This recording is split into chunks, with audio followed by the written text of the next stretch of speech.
Hello friends, good morning all of you. आज की इस क्लास में आप सभी का स्वागत है। आज हम इस वीडियो में बात करना चाहते हैं अंतर्राष्ट्रीय न्यायालय के बारे में, इंटरनेशनल कोर्ट ऑफ जस्टिस। अंतर्राष्ट्रीय न्यायालय हमें पता है कि संयुक्त राष्ट्र संघ के मुख्य 6 अंग हैं। संयुक्त राष्ट्र संघ के मुख्य 6 अंगों में महासभा शामिल है, सुरक्षा परिषद शामिल है, आर्थिक और सामाजिक परिषद शामिल है, ट्रस्टीशिप काउंसिल शामिल है, अंतर्राष्ट्रीय न्यायालय शामिल है और सचिवालय शामिल है। तो संयुक्त राष्ट्र के 6 अंगों में एक जो अंग है वो अंतर्राष्ट्रीय न्यायालय है, इंटरनेशनल कोर्ट ऑफ जस्टिस है, जिसके बारे में आज हम बात करना चाहते हैं। तो आज का हमारा टॉपिक है अंतर्राष्ट्रीय न्यायालय। आइए हम शुरुआत करते हैं अंतर्राष्ट्रीय न्यायालय के बारे में। अंतर्राष्ट्रीय न्यायालय, इंटरनेशनल कोर्ट ऑफ जस्टिस। अंतर्राष्ट्रीय न्यायालय का मुख्यालय नीदरलैंड में है। अंतर्राष्ट्रीय न्यायालय का मुख्यालय कहाँ है? नीदरलैंड में। नीदरलैंड के शहर हेग में स्थित है। पूछा जा सकता है कि अंतर्राष्ट्रीय न्यायालय का मुख्यालय कहाँ है? नीदरलैंड में है। नीदरलैंड के कौन से शहर में है? हेग में है। तो इसलिए अंतर्राष्ट्रीय न्यायालय का मुख्यालय नीदरलैंड के शहर हेग में स्थित है। अंतर्राष्ट्रीय राजनीति में वैधानिक विवादों,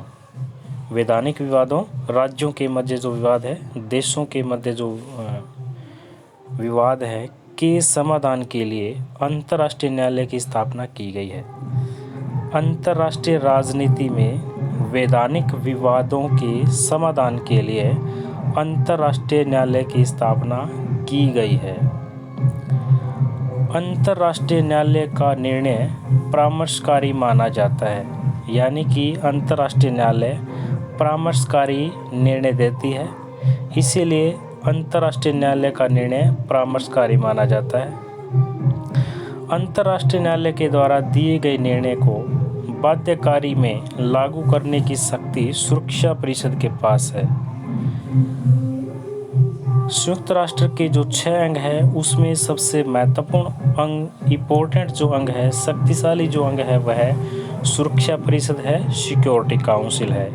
इसीलिए अंतर्राष्ट्रीय न्यायालय के द्वारा दिए गए निर्णय को बाध्यकारी में लागू करने की शक्ति किसके पास है? सुरक्षा परिषद के पास है, सिक्योरिटी काउंसिल के पास है। अंतर्राष्ट्रीय न्यायालय के द्वारा राज्यों के मध्य उत्पन्न विवाद भी सुलझाए जाते हैं, जैसे सीमा विवाद, जल विवाद इत्यादि। इसे स्वैच्छिक अधिकारिता कहा जाता है।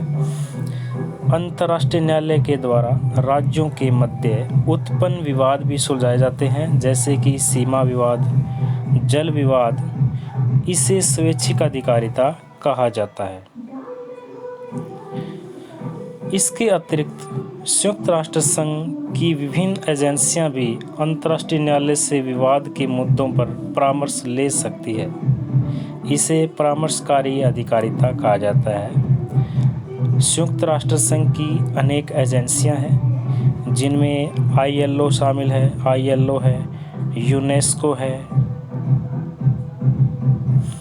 WHO है।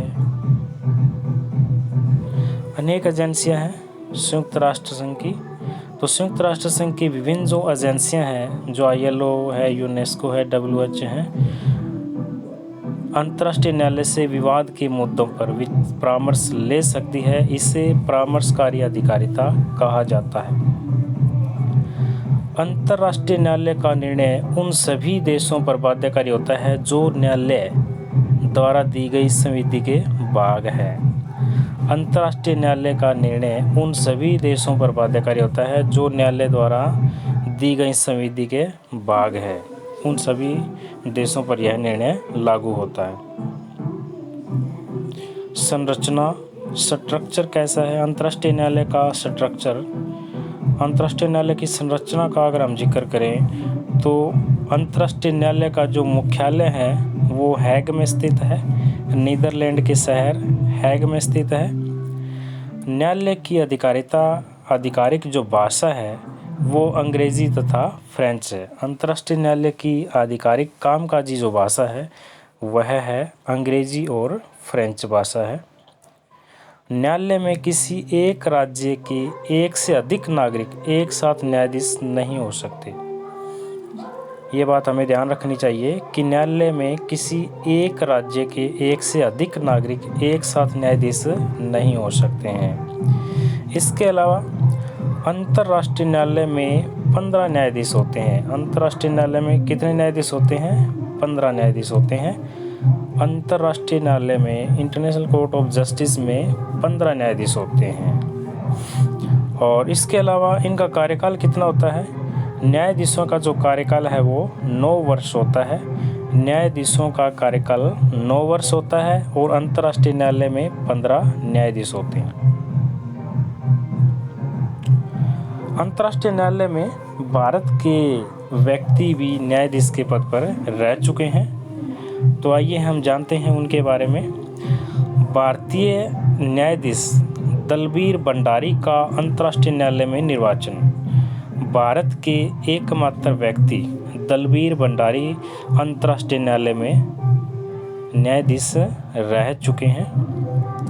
उनके निर्वाचन के बारे में कुछ मुख्य जानकारी है। अंतर्राष्ट्रीय न्यायालय में न्यायाधीश के निर्वाचन के लिए 70 वर्षों में पहली बार एक रोचक एवं ऐतिहासिक विवाद उत्पन्न हो गया, क्योंकि महासभा में भारतीय न्यायाधीश दलबीर भंडारी को बहुमत प्राप्त हो गया, जबकि सुरक्षा परिषद में ब्रिटिश न्यायाधीश ग्रीनवुड को बहुमत मिला। अंतर्राष्ट्रीय न्यायालय में न्यायाधीश के निर्वाचन के लिए 70 वर्षों में पहली बार एक रोचक एवं ऐतिहासिक विवाद उत्पन्न हो गया, क्योंकि महासभा में भारतीय न्यायाधीश दलबीर भंडारी को बहुमत प्राप्त हो गया, जबकि सुरक्षा परिषद में बहुमत किन्हें मिला? ग्रीनवुड को। ब्रिटिश के न्यायाधीश हैं ग्रीनवुड। इस गतिरोध को तोड़ने के लिए सुरक्षा परिषद एवं महासभा के सदस्यों से मिलकर समिति के गठन का प्रावधान है, लेकिन समिति के गठन से पहले ही ब्रिटिश न्यायाधीश ने अपना नाम वापस ले लिया। ब्रिटिश न्यायाधीश ग्रीनवुड ने अपना नाम क्या कर लिया? वापस ले लिया, जिससे भारतीय न्यायाधीश दलबीर भंडारी की विजय हुई। और यह भारत की बड़ी कूटनीतिक सफलता है तथा भारत के बढ़ते वैश्विक पटल पर बढ़ती शक्ति का भी एक उदाहरण है। तो इस प्रकार से अंतर्राष्ट्रीय न्यायालय इंटरनेशनल कोर्ट ऑफ जस्टिस में भारत के एकमात्र व्यक्ति दलबीर भंडारी भी न्यायाधीश रह चुके हैं।